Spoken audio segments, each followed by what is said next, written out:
Welcome back. February is Black History Month, and our next story focuses on a common genetic blood disorder that primarily affects people of African descent, sickle cell anemia. Treatments depend on blood donations from Black people, and there's a big push from the American Red Cross to increase those donations. Here's CBS's Stephanie Stahl. It's a rush to get to work for Commer Williams and her 13-year-old son Cameron. He's in 7th grade. She's in graduate school. He admires athletes and is one himself. I play basketball, football, and I run track for my school. He also has sickle cell disease, a blood disorder that mainly impacts Black people. Really painful, and I couldn't do a lot of stuff that I wanted to do. It's a special challenge for Mom, who's a nurse. So I see it often, but it's a different level of pain when it's your child. The main treatment for sickle cell is blood transfusions. Blood donors who are Black or African American are almost 3 times more likely to be a match. Denise Anderson with the Red Cross says there are special blood drives aimed at getting more Black donors. It's estimated that individuals with sickle cell disease may require as many as 100 units of blood annually. And that's why the blood donations is key. It's not often that we even get this type of platform to talk about sickle cell or the African American community. It's about ensuring treatments for her son and others, aiming to ease the difficulties sickle cell patients face. Stephanie Stahl, CBS News, Philadelphia. The next story is for all the parents out there who are feeling stressed and exhausted. One report found more than half of parents say they feel burned out. Another survey found 66% say the demands of parenthood make them feel isolated and lonely. It's a problem big enough that former U.S. Surgeon General Vivek Murthy has called parental stress an urgent public health issue.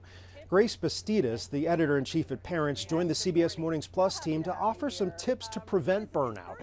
She says this generation of parents feels pressure to constantly engage, entertain, and educate their kids.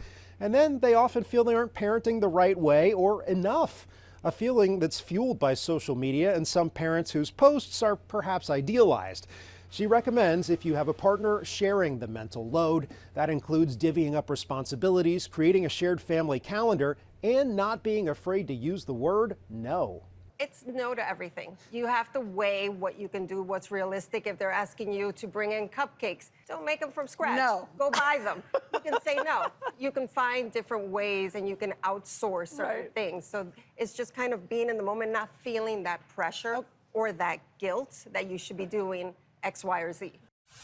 Whether it's from parenting or life in general, stress plays a huge role on our bodies. But can it turn your hair gray?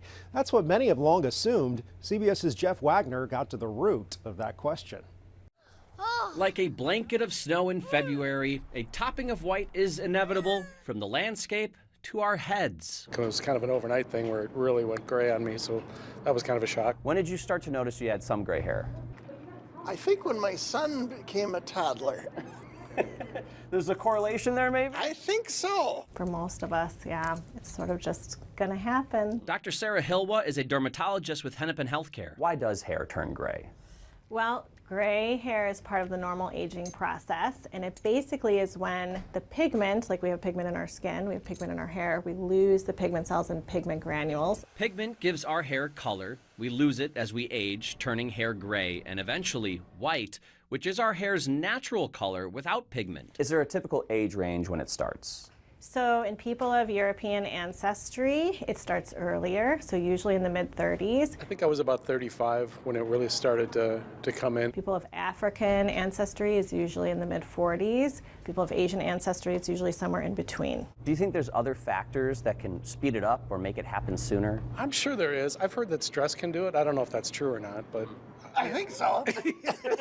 Presidential pictures at the beginning and end of a term often highlight the salt and pepper side effect of a stressful job. So similar to other stressors on the body like smoking and all that, emotional or psychological stress also increases aging. Stress causes a chemical reaction that decreases the amount of pigment made, meaning less coloring for hair. Things that increases oxidative stress are like UV damage, smoking, chronic illnesses. So if you want to try to slow the graying process, reduce your stress. Do so with exercise, getting enough sleep, eating a nutrient-rich diet, not smoking, and protecting your hair from UV rays. There's some low quality evidence that vitamin B5 could be helpful to slow or reverse pigmentation, but that's about as good as we've got right now. Gray hair might happen sooner. For me, it was 15, at least the first hair. Or accumulate faster for certain people, but we all eventually meet at the finish line with a silver medal of sorts. I've earned it.